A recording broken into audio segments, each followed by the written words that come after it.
We saw birds, such as pelicans, and airplanes. We saw birds, such as egrets, and seagulls, and airplanes. There was a goat in a tree. That was odd to see. And 2 octopi. We saw lots of horses, and 1 horseshoe crab, a smiley-faced turtle, and a bashful stingray. There were T-birds and warbirds and shells on a beach. We watched a sunrise and a dolphin and a monument to each. That's what we saw at Myrtle Beach. Hi, I'm Jill. And I'm John. And we're the Geezers on the Go. You betcha.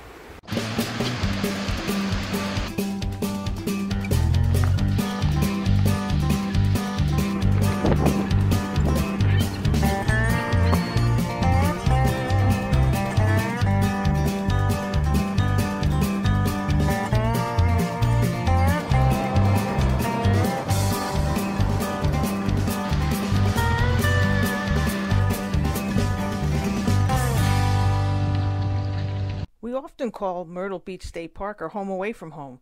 We've spent several months here in past years as we try to escape the cold winters of central New York. And as you can see, sometimes it works, sometimes it doesn't. The park is located on the South Carolina coast, just a few miles south of its borders with North Carolina. The city of Myrtle Beach is right next to the park, but the two couldn't have less in common. You'll see. This is Myrtle Beach State Park in South Carolina. We've been here before. It's sort of our happy place. We're in site 319. And it's a nice site because it gives you plenty of space. Goes back pretty far and gives you, I have this big grassy area right here. And then it comes around to the back here. Most of the sites here are sandy, so be prepared for lots of sweeping. And pretty level. Lots of trees here. This is loop 6. Most of the 300 numbers are back here. Practically this whole loop back here has full hookups, water and electric. The park has close to 360 sites, and about half of them have full hookups. So you can stay here for a long time and not have to go dump. And we're here in the winter, and they have a snowbird special, which is if you stay for a month, it's half price. So it's a fun place to come in the winter. It's not Florida warm, but it's pleasant. I just have on a light jacket today, so we're good. Because this campground is so big, they have quite a few bathhouses and 2 big buildings with a laundromat in it. This is one of them. This is about 1 loop over from where we are, and then there's another laundromat up in the front of the park by the park office. But quite a few machines, so you can get your laundry done. Just bring your quarters. This is why I love this place, is because it has all these trees. You feel like you're in the middle of the wilderness almost. A couple of open sites here. People walking their doggies. This is Circle 1. It's right at the front of the campground. Let's see, this is sites 2 and 3. This up in the front to me is a little more crowded, you're a little more closer together. I suppose it would be good if you have kids and you didn't want to walk too far to the beach because it's a lot closer. This is Circle 2. Again, I don't think they're as big as spots as the back loops. And all of these though have water and electric and sewer. And now we're here in Circle 3. These again, most of these, a lot of these have full hookups. And we got somebody going by here from Oregon.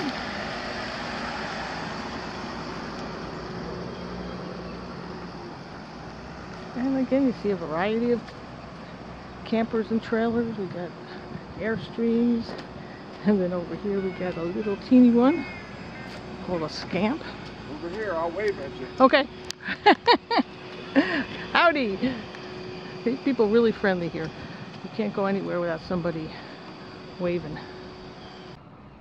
Although most of the spots here at Myrtle Beach State Park are back-ins, there is this one section, this is called Loop 4. It's towards the side of the campground and more than the front, but it actually has some pull-throughs here. Just water and electric, but for those who sometimes are back-in challenged, there's probably about 6 or 7 sites in this spot. It's right up near the nature center that have pull-throughs here. Right before you get here, this is the last loop with the different circles, and we're in circle 6. If you keep going straight, you'll see a sign that says dead end.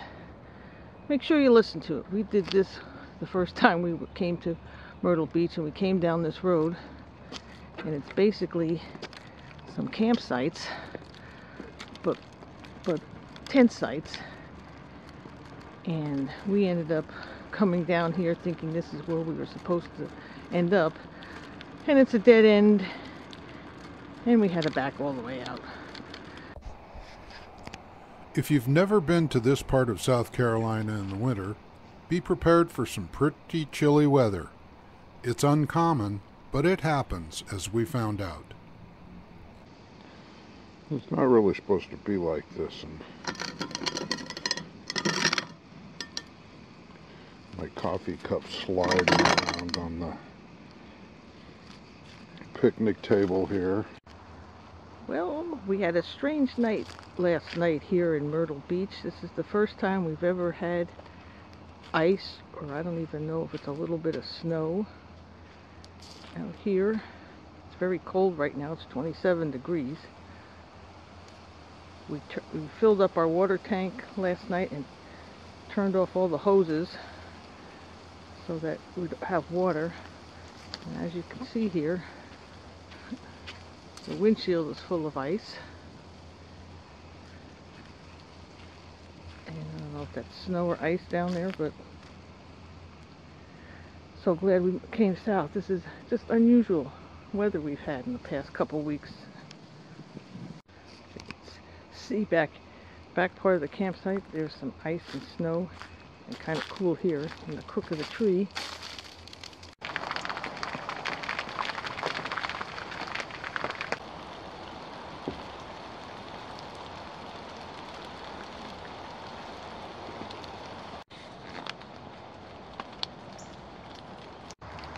Another crazy weather day here in Myrtle Beach, South Carolina. It's snowing. Not supposed to do that. We're not home in our state of New York and winter. Cut it out.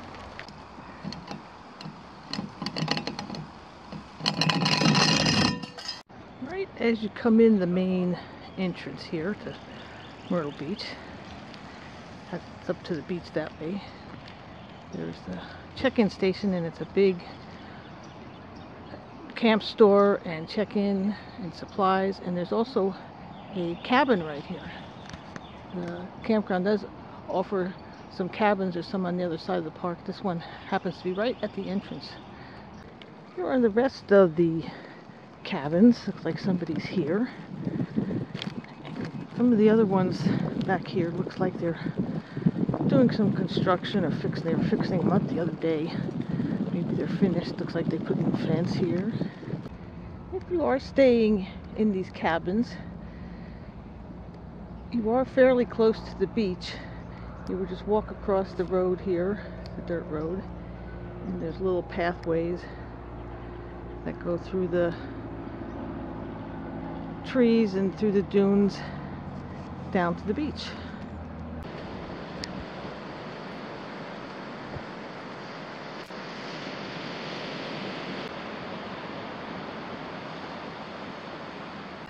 Yeah, well, I mean, we always have a lot of fun at Myrtle Beach. It's sort of our home away from home almost. Yeah, we've done the snowbird thing here several times, spent a month here. Right, it's one of our favorite state parks. Yeah, and there's so much to do around here. You've got got the ocean, you've got Murrells Inlet, the fishing pier. And there's just about anything you want to eat, drink, or have fun with along the way here. Or be merry with. Or be merry, with lots of things to do. And what's nice about it, this campground, is even though it's a state park, you get plenty of space, and there's lots of trees. In fact, this state park is supposed to have one of the biggest maritime forests anywhere around, and it's very difficult for them to even change any of it for more parking and stuff because of ordinance they put in to protect the area. And you can hear the cars in the background probably. We are a little close to the road and it gets a little noisy here sometimes. We're also very close to the airport. Yeah. So in the mornings we know when it's 6 o'clock because the airplanes start going over. Right. But it's kind of fun too because we see a lot of military airplanes. Right. Yeah, this whole area used to be an Air Force base during World War II and a little bit beyond, and they donated a lot of this property to make the state park. Right, and it's a commercial airport now, an international airport, but the our Air Force still uses it. Right. What I really love about Myrtle Beach State Park is that although Myrtle Beach is very commercialized and lots of shops and stores and all kinds of things, Myrtle Beach has its own mile-long, what they call maritime forest. And this is what it looks like.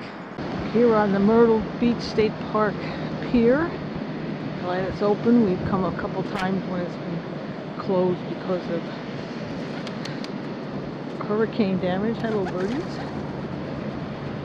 It's also a good place to see turtles, although a little bit later in the year, more like May.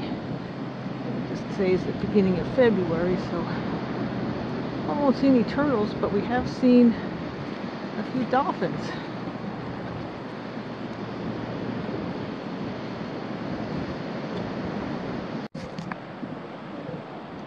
From the pier, you can really see how long this beach is, and all the cool trees, and that you don't get to see any houses or things until way down at the end.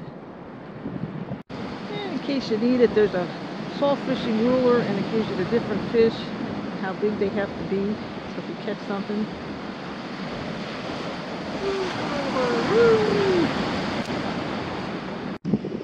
Something new here at Myrtle Beach, they put these radar poles out, sticking up here along the dunes, and it says that they beam the radar beams off of these down to the pier, and they measure the speed and the direction of the ocean currents. This corresponds to those other wave things that are along the boardwalk, and there's the thing that catches the waves sounds and it sends them all down the coast. Myrtle Beach does have some private horse people come out so you can ride. I think it goes for about an hour and a half. They take you out on the beach out that way.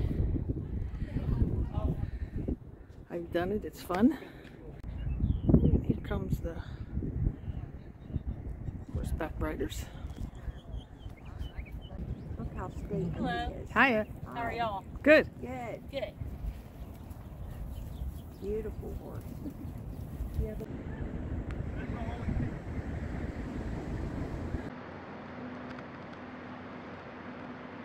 If you like an easy walk in the woods, Myrtle Beach has lots of flat trails. This is one of our favorites. We're on what we think is called the Alpin Trail. We'll have to check the pronunciation. But you can get to it from the parking lot down near the pier. And as you walk, it gives you little things about the trees. Something here is a black cherry tree, but the tree right in front of me is dead as a doornail. Only part of it. That's a dead as a doornail tree. Why don't you take a rest there on the bench there, John? Let me take a rest here. I've gone all of about 50 feet and I need to rest. I know. Enjoy looking at nature. Looks like a big tree came down over here. You can see the big root ball. Look at the devastation. Oh, you? Oh, not you. No, not me. Oh, yeah, that was a pretty good sized tree. This is some big tree. Ooh. The bark on this thing. You can see how compared to my hand there. Good. White oak. Range Texas to Florida, north to Canada, and west to Nebraska, basically everywhere. You know, this is the thing about when we travel is the pool's always closed and the trees never have any leaves. So we're never quite sure. Oh yeah, it has those leaves. Okay. Yeah, we have these signs that say, oh, it has a heart-shaped leaf. Well, it has no leaves, actually. Sign says, nature is painting for us day after day pictures of infinite beauty. And they want us to see what kind of colors we can see. Well, we can see some red and green and brown leaves. There's some orangey there. But of course, we can't see all the colors because it's February and nothing's in bloom. Story of our lives. Well, John, I think we made it to the end. We're at the pond. Well, I hope it's not the end, but... The pond you see towards the end of the road because there's the cars going by. There's some ducks out there. There they are. Some yucky duckies in the green water. We're at Warbird Park. It's only about a mile or two from the campground at Myrtle Beach, and it's a park dedicated to armed forces, and it's right near the airport here. Around this park there's lots of different monuments to the different services. Myrtle Beach Air Force Base used to be the home to the 354th Tactical Fighter Wing, but they turned over the land to the city, and the city turned it into a cool little park.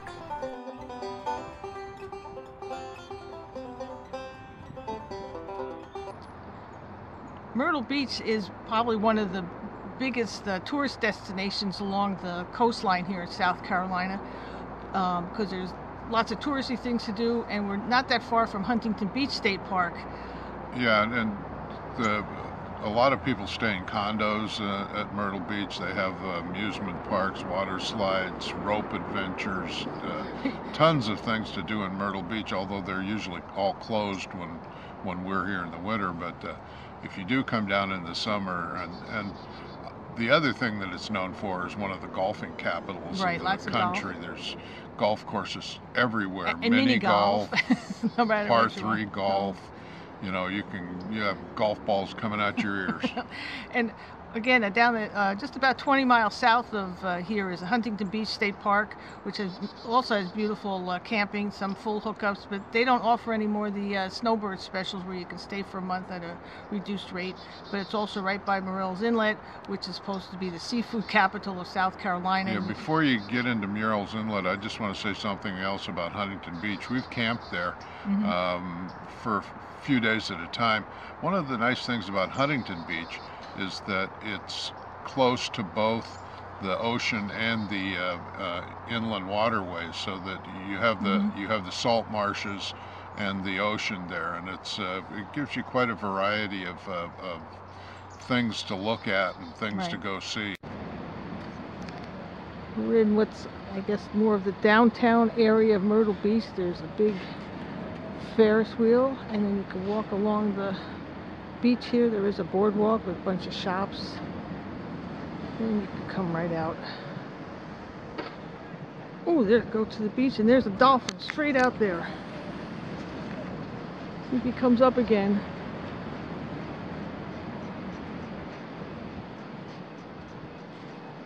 There he is. Oh, the big Ferris wheel is going.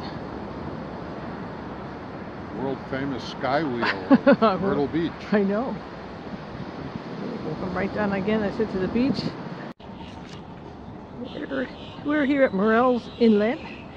It's about 15 miles south of Myrtle Beach, and they have a nice, this is called a marsh walk.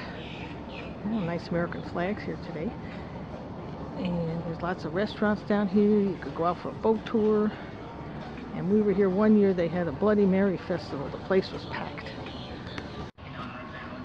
You can see all the nice restaurants they have here along the marsh walk.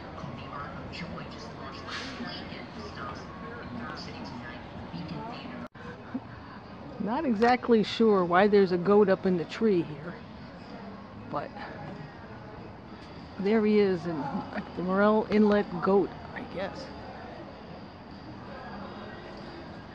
Maybe he's part of Drunken Jack. Maybe he's Drunken Jack. Oh, he wound up in the tree.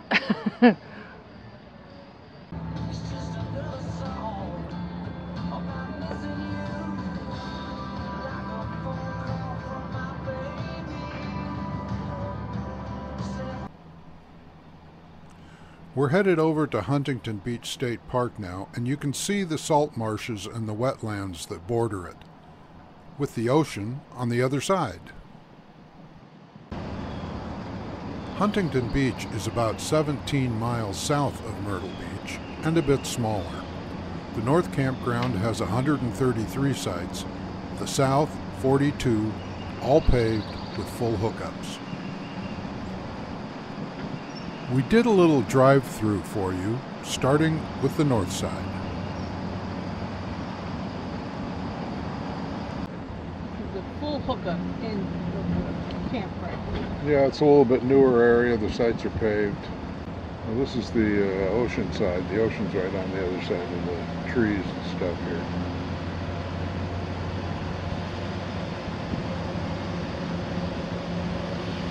Quite a few people camped here, but a lot of open sites too, which is kind of surprising. And as Jill suggested, they might be pricing themselves out of the market. They're charging $350 a week, which is kind of high for a state park. We're at the Franklin Borough Simon Chapin Art Museum, just a little ways down from the campground in Myrtle Beach. Here at the museum, seeing some artists who are actually local. This guy's a very big, vibrant stuff, and the other woman does sculptures.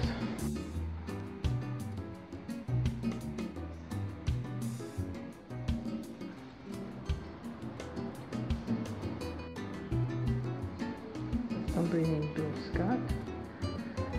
Retrospective. He's from Philadelphia, but now lives in the area. Okay, so this guy painted without his glasses, so I'm looking at his paintings without mine. Why did he paint without his glasses? I don't know. Somebody told him that he was his nearsighted. paintings all looked like he painted without his glasses on, so I guess he kept painting without his glasses on. He realized, I guess, that they did look like paintings that he would make without his glasses on, so he continued. And continue on is what we eventually had to do ourselves, so we packed our gear and headed to our next adventure. We're so glad you could join us at our home away from home in Myrtle Beach, and as always, we hope to see you down the road.